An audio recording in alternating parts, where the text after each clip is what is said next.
welcome back to the Pulse stage. Next up, we have Beyond the Suit, Tech Careers in Professional Services.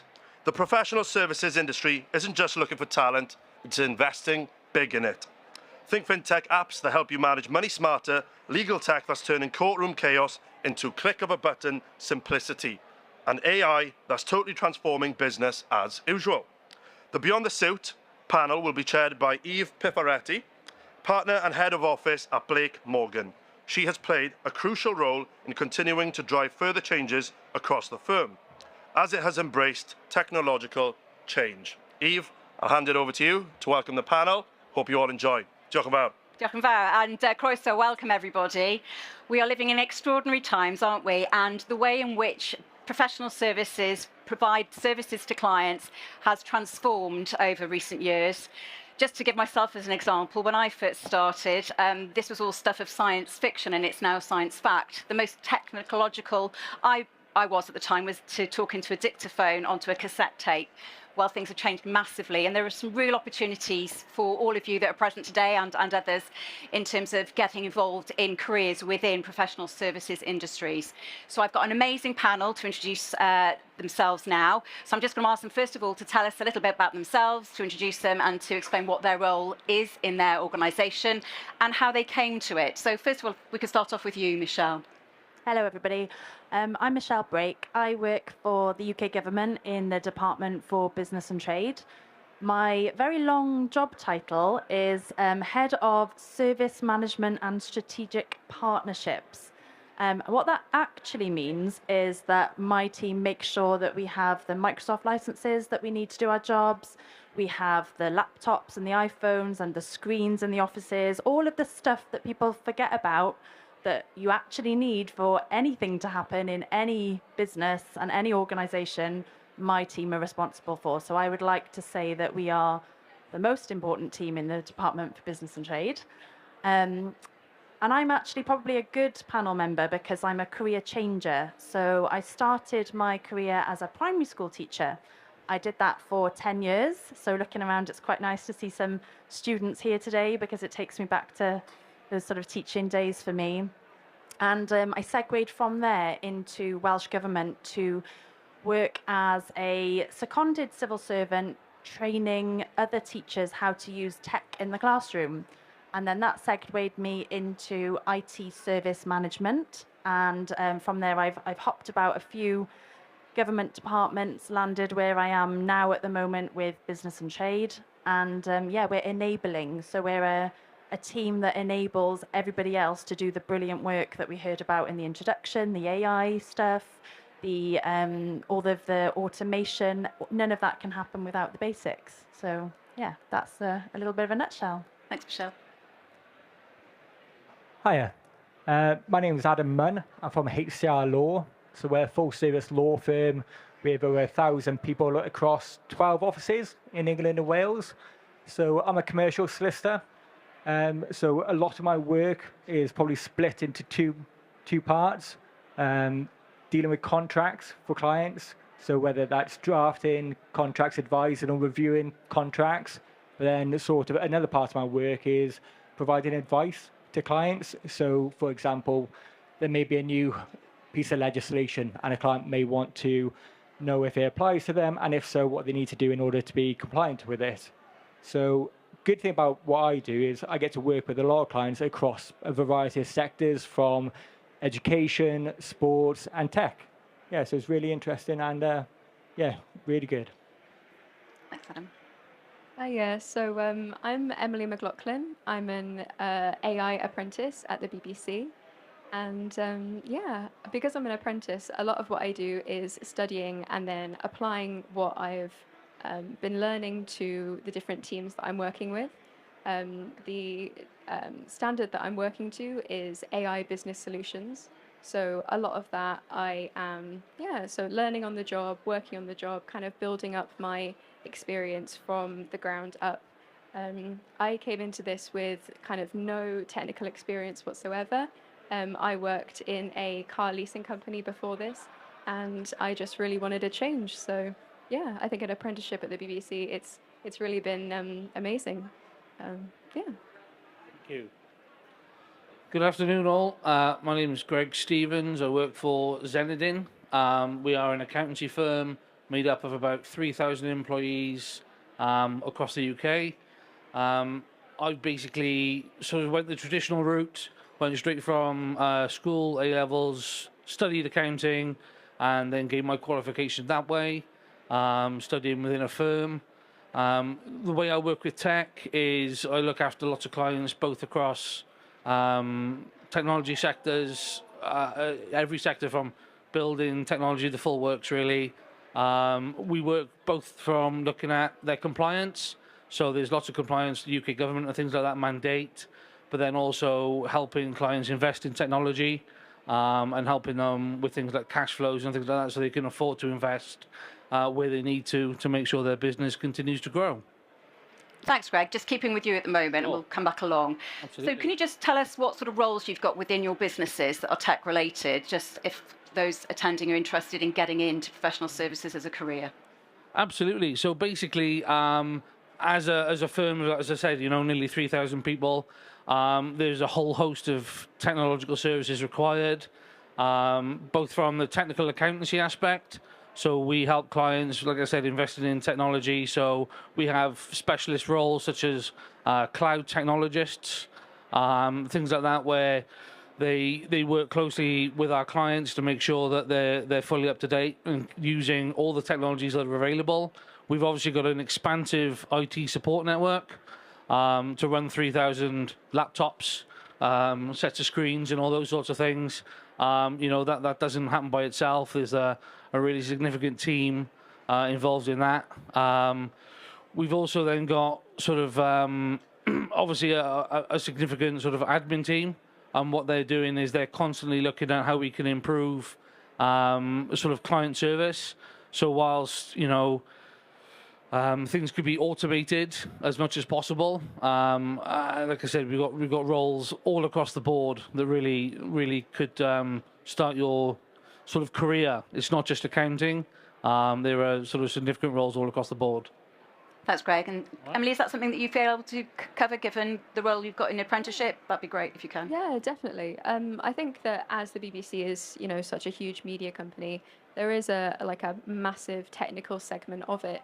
And it's something that is expanding so rapidly that they're really desperate for a lot of new young people to get involved, especially people like me who are career changers and wanted to build the skills while working. So kind of learning the skills in the workforce, the way that they like to do things and the way that they want to do things. And a big part of my role in particular is learning on the job. So it's building up the skills that, building up the skills while I'm learning, building up the skills while I'm working. And as an apprentice, I am not fixed to one specific team. I have a few weeks in one team where I take what I've learned and I apply it to their team. And some of it can be like engineering or people management or data analysis. So I think a lot of my experience is more towards the learning aspect and the working aspect. But While you've got the mic, Emily, I just wanted to ask you about, because you talked about your route in and that you're doing your apprenticeship. Just for those that might be interested in apprenticeship as a route as well, can you tell us how that opportunity came up, and what you did? Yeah, so with the job that I worked in before, in all honesty, I was so bored. A lot of it was just data entry, and I just thought, I want something hard. I want something to really kind of dig my teeth into. I want to learn something new and something really interesting. And I saw on LinkedIn, it was just a retweeted post of a bunch of level 3 apprenticeships. And level 3 is kind of the equivalent to an A-level. And it's something that I had the skills, or I believe that I had the skills to be able to work at that level. And I remember I tried getting into a BBC apprenticeship a couple times before. I think if you count the amount of times I think I've just gone for one, this would be my third try. And it's so competitive that I almost didn't bother.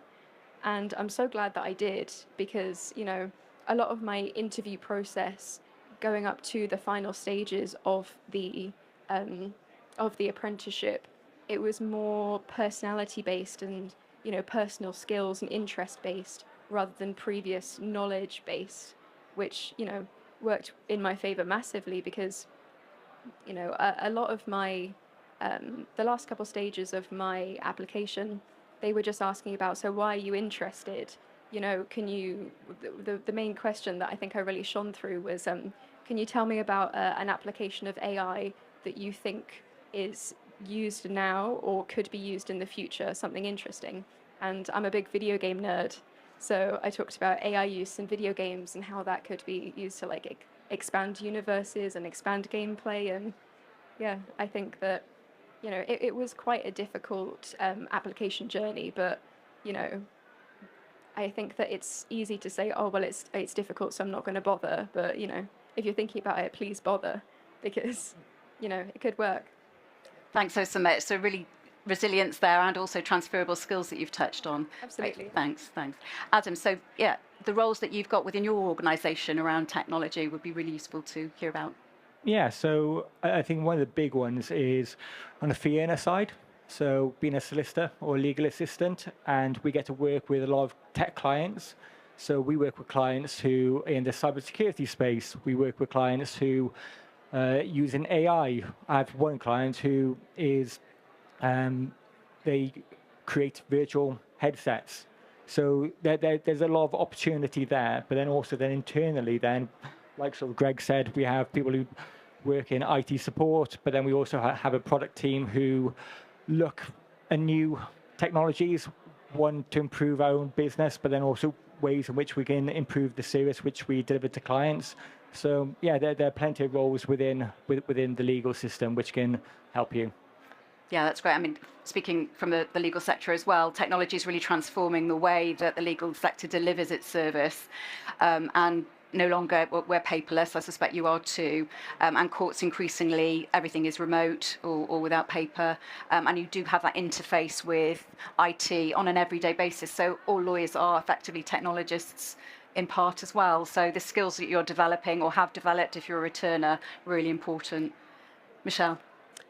So I'm going to advocate for joining the civil service here because it's a really worthwhile career to go into, but also lots of opportunities in tech because Keir Starmer set out the ambition for 10% of all civil service roles to be DDAT, so digital data technology roles, which means that we're one of the sectors within civil service that's almost protected when there are headcount cuts and when there are challenges with recruitment. DDAT will always need people because of the way that technology is changing and evolving and moving on. So within DDAT, digital data technology, the sort of the span of roles is huge. You can have the really technical software developer building out front-end services, so things like when you go to book your driving test, you'll be interacting with a service on the DVLA website that's been built by a software developer or a team of developers. So you'll get all those really techie roles, but then you'll also get designers who've been designing in almost cartoon style the wireframe for how that journey looks for a user. You'll have the enabling roles like my team do with literally giving out the laptops and making sure the buildings have got the screens and the functionality to do meetings virtually and hybrid. And then you'll have roles in data. So we've got data scientists who analyze information and use it to help improve services and improve business outcomes. We have a massive cyber team. So we've got somebody from cyber on our stand today over on Wales Tech Week. Cyber is a huge thing for us about how we start to make sure our services, the Gov website, Gov data is all protected, and cyber is a massive new thing that's coming through and becoming more prevalent than ever. And then in the AI and automation space, that's increasing all the time with agents and how we develop those so that people can do more for themselves and not have to rely so much on help centres and contact centres.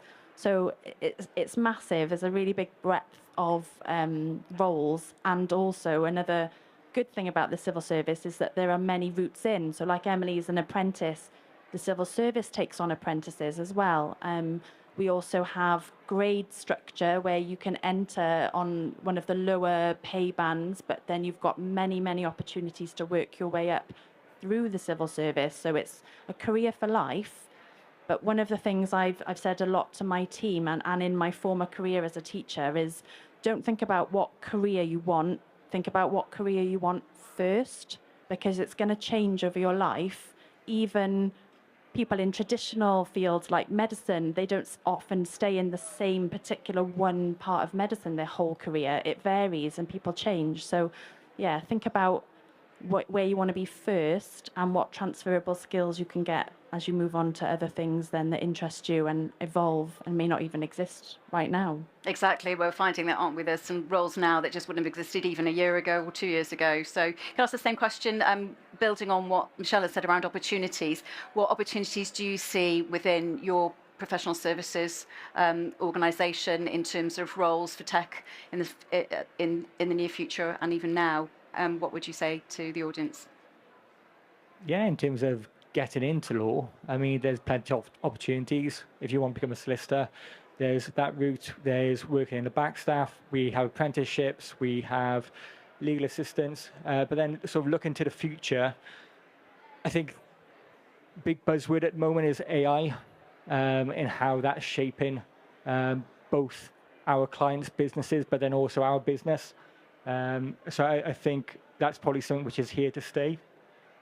So I think that's also going to change how the way we work in the legal industry, but it's also shaping how our clients work and deliver businesses. I think whenever you have a new technology like AI, it's very much, there's always going to be challenges and you're always going to need to be able to look at the potential risks and be able to advise on it. And there's always going to be a need for legal support. So yeah, I think at the moment, there's quite a lot of opportunity. Yeah. Just linked to that before we pass on the mic, Adam, there's been quite a lot of discussion in the legal press and within businesses around the potential impact that might have on new entry into the profession because the automisation of jobs that traditionally might have been done by new starters into the profession. What do you think the future will look like in relation to that? How do you think that might... I've gone off-piste here on this question, but just to get your insight on that. Yeah, so I think we're still very much in the infancy stage of it, and it's very much a wait and see. I think in the legal sector, a lot of juniors are worried that with the AI, that with the automation, it can speed up things. And to a certain extent, they are right. But I think there'll always be a need for human intervention. And I think you need to look at AI as not a replacement, but almost an enabler. It'll allow solicitors, for example, to, yes, it can sort of automate the easier, more routine tasks, but then it'll free up time for us to either work on the more complex tasks or client management, because at the end of the day, law, it's a people business. They're not hiring an AI tool, they're hiring a person. Yeah. So I think, yes, AI will help us, but I don't think it'll go as far as replacing us, or at least I hope not anyway. Completely agree with that, Adam. And one of my colleagues talks about it's not autopilot, it's co-pilot, not prefacing any particular brand, but I think that was quite a useful thing to remember, that there's still that human element. So, Emily, same thing for you in terms of opportunities. Yeah, I think the first thing that comes to mind when I think about opportunities in the tech industry, especially when it comes to the BBC, is the Women in STEM network. The BBC fosters a community of women in STEM, which is an amazing community for women to connect with each other, for women to have that kind of, have that network to meet with, and to have a kind of community of peers in the STEM community. And we have a little stand about it over there if you're interested in the Women in STEM community. But I think that it's something that a lot of companies need to encourage and need to foster. I think it's something like women in STEM make up, I think, 20% of the STEM industry, which is just a staggeringly low number. And I feel like there needs to be a lot more empowerment and a lot more encouragement when it comes to especially women, like younger women who are thinking about potential industries, or women who are thinking about maybe changing industries. It seems very daunting it's one thing hearing the number, but it's another thing being the only women in a room. It's incredibly daunting, and I can see how it could be very off-putting. But yeah, when it comes to opportunities that I think will become available and will be more a part of the future, yeah, the first thing that comes to mind is more women in STEM. Thanks. And finally, Greg, some input about opportunities in your business. Sure. So I think there's a couple of ways to look at this. One is sort of our firm as a whole, and the other would be sort of the industry. I got into accounting for job security. I wanted a job for life. I'm sure lots of us have heard the saying, death and taxes are the two certain things in life. I think you could probably add a third one now, and that's tech. Tech it's coming. It's always changing. So whilst yes, there are more simplified day-to-day tasks that are being done by AI, by sort of these software programs, actually there's more opportunity than ever. That's the way I see it. We see more and more juniors, more and more apprenticeship roles, more and more sort of postgraduates coming into our firms, hitting the ground running, and in fact they get to learn at a much quicker pace. Because I would say back in my day, sort of a decade ago, you'd be given the chance to do some very sort of basic manual data entry. Now they sort of hit the ground running, they get opportunity to do things that are far more exciting. So like I said, technology simplifies, and I agree, it's a co-pilot thing. It's not, there is some automation, but actually it doesn't take away from the fact that the industry is sort of crying out for good people, for people who want to develop and who are willing to work. It's a sort of a great career opportunity. That's great, and we're nearly at time. But before we send out to the floor for questions, just in a very short sentence, what would your top tip be for people looking to develop a career in professional services? I think prepare for change. Don't ever don't stand still. You stand still, you get eaten. It's as simple as that. So that's enough. One sentence. Pass on. I think more speaking for someone in like the early stages of their career or a career changer, I'd say look for practical opportunities and work experience opportunities. I would really push for people to look into apprenticeships, because it is a fantastic opportunity to get a qualification, but also to get those practical experiences. Yeah, these sentences are getting longer. Keep Adam. I'd say don't put pressure on yourself. You're young. Try things. If you don't like it, try something else, but just try and find something which you enjoy. That's great. Thanks. I'd say while you've got the time, do as much of the free training that you can find online as you possibly can. So the big players like Amazon, Atlassian, Microsoft, they all have thousands of free courses. Having them on your CV will set you apart. That's great. Thanks ever so much to the panel. Are there any questions from the floor in relation to anything that we've covered or anything that we haven't covered? Do feel free, don't be frightened to ask a question. All the panelists said they're happy to stay back at the end if anyone does have any questions they don't want to ask in front of the floor. But any questions from anyone? One at the front here, I think. Oh, sorry. Yep. You're hiding.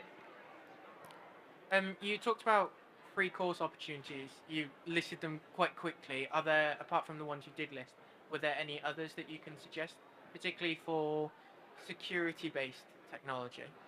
If you have a little look on the National Cyber Security Centre, so NCSC, they'll have a direction there for plenty of free courses and opportunities.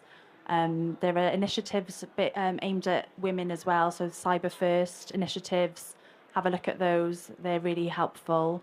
But yeah, the big players, the Adobe, Google's, all of those, they'll offer lots of very high quality courses that you can take, and will set you apart from people who haven't done those. Thanks. Any more questions?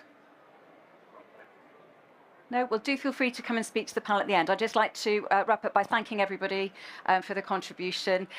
Basically, just do think about professional services in terms of a future career, or if you're returning to the workplace, there are real opportunities, as hopefully this session has illustrated. Enjoy the rest of the day. Thanks. Let's have a round of applause. Thank you.